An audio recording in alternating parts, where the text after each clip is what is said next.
Hello everyone. బంటిగాడు ఆనందం కోసం అడవిలో అక్కడ ఇక్కడ తిరుగుతూ చివరికి నిజమైన ఆనందం ఎక్కడుందో తెలుసుకున్నాడట.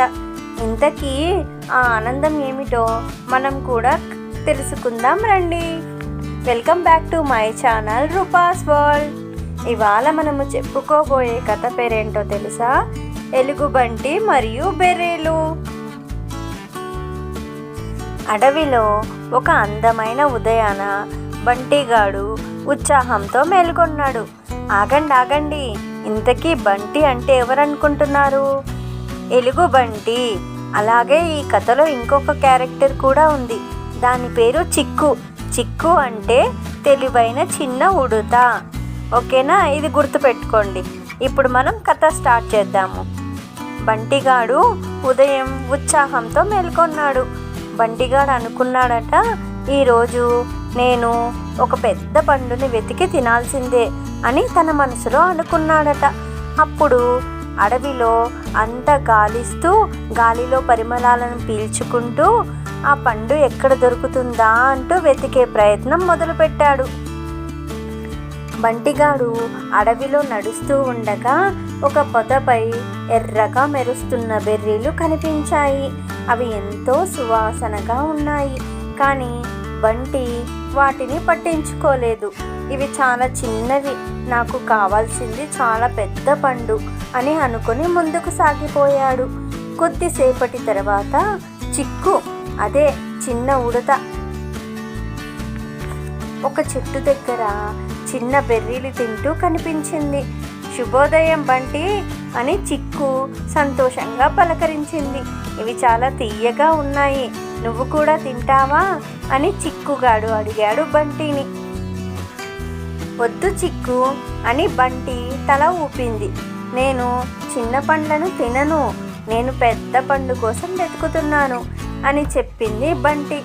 చిక్కు నవ్వింది. నిజమా? కానీ నువ్వు ఎప్పుడైనా ఆ భారీ పండును చూశావా అని అడిగింది చిక్కు. లేదు, కానీ అది అతి పెద్దదని, చాలా రుచికరమని నేను చాలాసార్లు విన్నాను అని చెప్పింది బంటి. చిక్కుగాడు నవ్వేసి, అవునా, మరి నువ్వు ఆకలిగా లేవా అని అడిగింది. బంటిగాడి పొట్టలో ఆకలి అయ్యే శబ్దం వేసింది. అతనికి చాలా ఆకలిగా ఉంది, కానీ అతనికి కావాల్సింది పెద్ద పండు.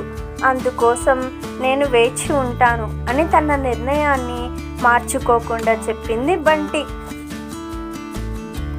ఎంత వెతికినా కూడా బంటిగాడికి మాత్రం ఎక్కడా పెద్ద పండు కనపడలేదు. గంటల తరబడి తిరిగింది, కొండలు ఎక్కింది, నదులు దాటింది, పెద్ద చెట్ల కింద చూసింది. అయినా ఆ పండు మాత్రం ఎక్కడా కనిపించలేదు. బంటి చాలా అలసిపోయింది. ఇక తన కడుపు ఆకలితో మండిపోతుంది. అప్పుడు మరొకసారి ఒక చిన్న బెర్రీల చెట్టు కనిపించింది. బంటికి నడవలేకపోయేంత అలసటగా అనిపించింది. ఈ ఒక్కసారి మాత్రమే ఈ బెర్రీలు తినాలి అని అనుకుంది. ఒక చిన్న బెర్రీని తెంపుకొని నోట్లో వేసుకుంది.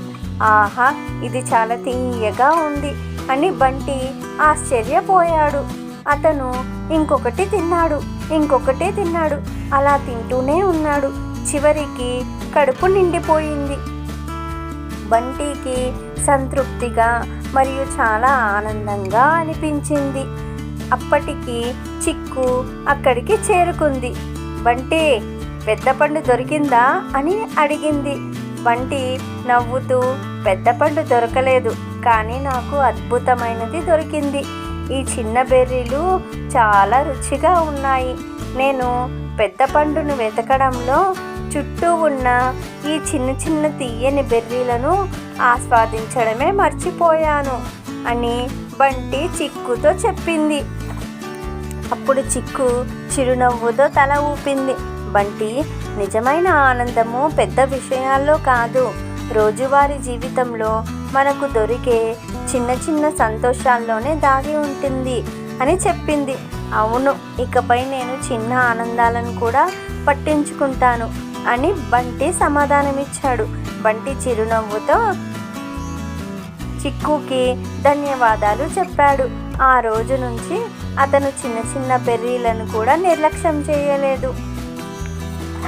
చివరిగా ఈ కథలోని నీతి ఏంటంటే, పెద్ద పెద్ద లక్ష్యాల కోసం పరిగెత్తుతూ చిన్న చిన్న ఆనందాలని మర్చిపోకూడదు. కొన్నిసార్లు చిన్న విషయాలే మనకు అంతులేని ఆనందాన్ని ఇస్తాయి. నిజమే కదా? ఇంకా ఇలాంటి ఎన్నో సరదా కథల కోసము ఇప్పుడే సబ్స్క్రైబ్ చేసుకోండి Rupa's world. Thank you for watching. Please subscribe my channel.